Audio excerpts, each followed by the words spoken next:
Okay, problem में देखो क्या पूछ रहा है कि जो थर्ड ओवरटोन है क्लोज्ड ऑर्गन पाइप में, वो second harmonics open organ pipe के साथ जो है यूनिसन में है। तो हमसे पूछ रहा है कि रेशियो ऑफ लेंथ क्या होगा। तो जैसा कि हम लोग जानते हैं कि क्लोज्ड ऑर्गन पाइप में जो है केवल ऑड फ्रीक्वेंसीज फॉर्म होती हैं, और ओपन ऑर्गन पाइप में ऑड और इवन दोनों ही हार्मोनिक्स फॉर्म होती हैं।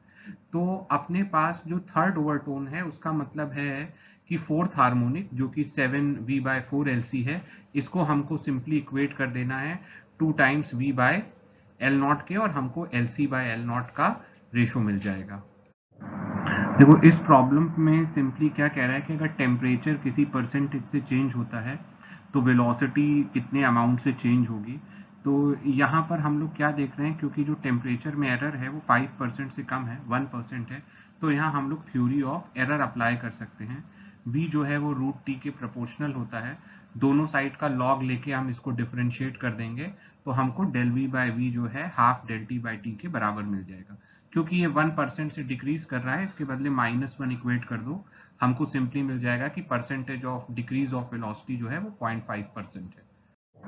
ठीक, बहुत ही सिंपल प्रॉब्लम है। सिंपली स्पीड ऑफ साउंड का फॉर्मूला यूज करना है, v is equal to √γ/RT/m। सारी वैल्यूज दी गई है, मॉलिक्यूलर वेट के साथ एक्सप्रेशन में इक्वेट कर देंगे, हमको हमारा आंसर मिल जाएगा। सेम प्रॉब्लम हम लोग क्लास में डिस्कस कर चुके हैं। हम लोग देख सकते हैं कि जो वेव का फंक्शन है वो 2 सेकेंड में 2 यूनिट शिफ्ट हो जाता है। तो फिर स्पीड क्या हो जाएगा, सिंपली डिस्टेंस अपॉन टाइम। तो vt जो है वो 2 के इक्वल होगा। सॉल्व करके हमको वेलोसिटी 1 मीटर पर सेकेंड मिल जाएगी।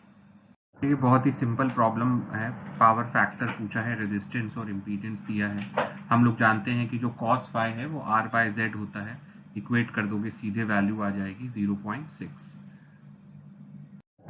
ओके, ये प्रॉब्लम भी काफ़ी सिंपल प्रॉब्लम है। हम लोग जानते हैं कि करंट जो है किसी भी एलसी सर्किट में वो मैक्सिमम होता है रेजोनेंस पे।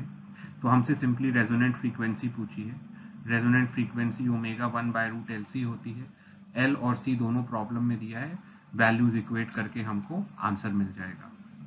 देखो इस प्रॉब्लम में क्या कहता है कि जो कैपेसिटेंस है वो C/4C चेंज हो रहा है, और हमसे पूछता है कि इंडक्टेंस जो है वो क्या अमाउंट से चेंज होगा अगर हम लोग एंगुलर फ्रीक्वेंसी सेम रखें। तो जो रेजोनेंट फ्रीक्वेंसी है ω/L 1/ωc के बराबर होती है।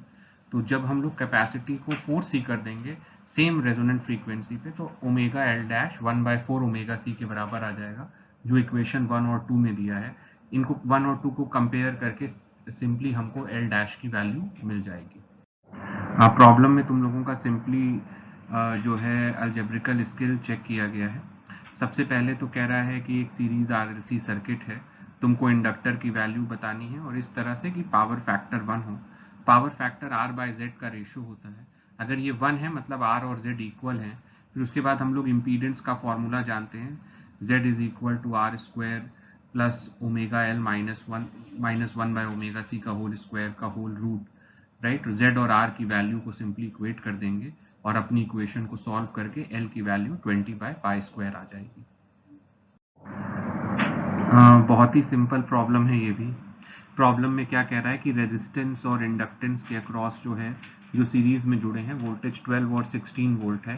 Total potential difference across the circuit पूछ रहा है। तो हम लोग जानते हैं कि जो एसी सर्किट होता है उसमें जो वोल्टेज का डिस्ट्रीब्यूशन होता है वो वॉल्यूटिक होता है या पैराबोलिक होता है। तो V² जो है वो VR² प्लस VL² के बराबर होगा। सिंपली VR और VL की वैल्यू इक्वेट करके हमको वोल्टेज अक्रॉस द सर्किट मिल जाएगा। ओके, ये प्रॉब्लम जो है बिल्कुल हमारे ऑब्जेक्टिव प्रॉब्लम के जैसा ही सिमिलर है जो हमने पेपर में देखा। सिर्फ डिफरेंस इतना है कि जो रेजोनेंस हो रहा है या यूनिसन में जो दोनों फ्रीक्वेंसी है वो सेम ऑर्गन पाइप की हैं जो क्लोज्ड है एक एंड पे। बट यहाँ प्रॉब्लम में करेक्शन भी है, जो लेंथ 70 सेंटीमीटर दी है शुड बी 75 सेंटीमीटर। तो हम लोग जानते हैं कि जो फ्रीक्वेंसी होती है ओवरटोन की, it is 2n+1v times 4l। तो प्रॉब्लम का कहना है कि जो फिफ्थ हार्मोनिक है या सेकेंड ओवरटोन है वो जो है किसी nth हार्मोनिक ऑफ d के साथ रेजोनेट कर रहा है। तो हमने दोनों की फ्रीक्वेंसी को इक्वेट कर दिया है। तो n की वैल्यू जो है वो लगभग 3.25 आ जा रही है, क्योंकि n must be N integer, तो n की वैल्यू हम 3 ले लेते हैं। तो जो करस्पॉन्डिंग हार्मोनिक होगा वो 2n+1 होगा, दैट इज 7। ओके,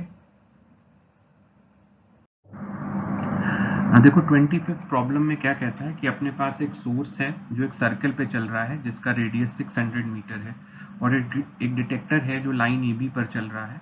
तो क्लियरली ए बी जो है वो डायमीटर ऑफ द सर्कल के बराबर होगा, मतलब 1200 मीटर, और दोनों का टाइम पीरियड सेम है 12 सेकेंड।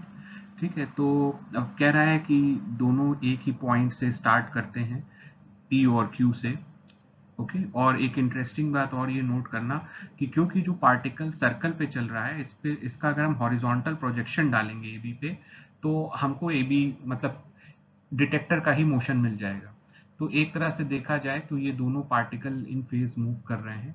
तो हम वेलोसिटी ऑफ डिटेक्टर निकाल लेंगे। सपोज बी से ए तक जाने में जो डिटेक्टर है वो 1200 मीटर डिस्टेंस ट्रैवल करता है, और 6 सेकेंड बी से ए तक जाने में half of the time period लगेगा। तो 200 मीटर पर सेकेंड हमको डिटेक्टर की वेलोसिटी मिल जाएगी। सोर्स की वेलोसिटी हम लोग 2πr/t से निकाल लेंगे, जो 100 पाई मीटर पर सेकेंड आ जाएगा। अब जरा ये समझो, जब टाइम 3 सेकेंड होगा तो 3 सेकेंड 1/4 ऑफ 12 सेकेंड है।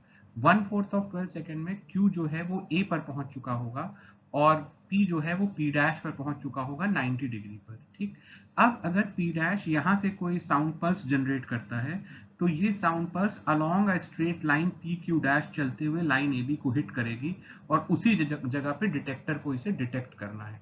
ठीक, तो अब अगर हम लोग ट्रायंगल पी डैश ए और क्यू डैश में पाइथागोरस थ्योरम लगा दें, तो पी डैश ए तो 650 मीटर है, 600 मीटर जो है ओपी है, और पी क्यू जो है प्रॉब्लम में 50 दिया है, तो 650 का स्क्वायर। और ए को क्यू डैश तक पहुंचने में अगर टी टाइम में ऐसा हो रहा है, then it should be equal to 200t A Q dash. और इसी तरह पी डैश क्यू जो है ये किसके बराबर होगा, स्पीड ऑफ साउंड 300 मीटर पर सेकेंड है प्रॉब्लम में दिया, और ये टी सेकेंड लेता है, तो ये 300t डिस्टेंस हो जाएगा। इस इक्वेशन को सॉल्व करके हम लोग टी की वैल्यू निकाल लेंगे 2.9, राइट, और फिर ट्रायंगल की प्रॉपर्टी से थीटा भी निकाल लेंगे। फिर along the common line of site हम लोगों को सिंपली डॉपलर इफेक्ट का फॉर्मूला अप्लाई कर देना है। ठीक, फिर जो फ्रीक्वेंसी हमारे पास 203 आ रही है, इसको 50n+3 के बराबर रख देते हैं, तो सॉल्व करने पे हमको n की वैल्यू 4 मिल जाएगी। ओके।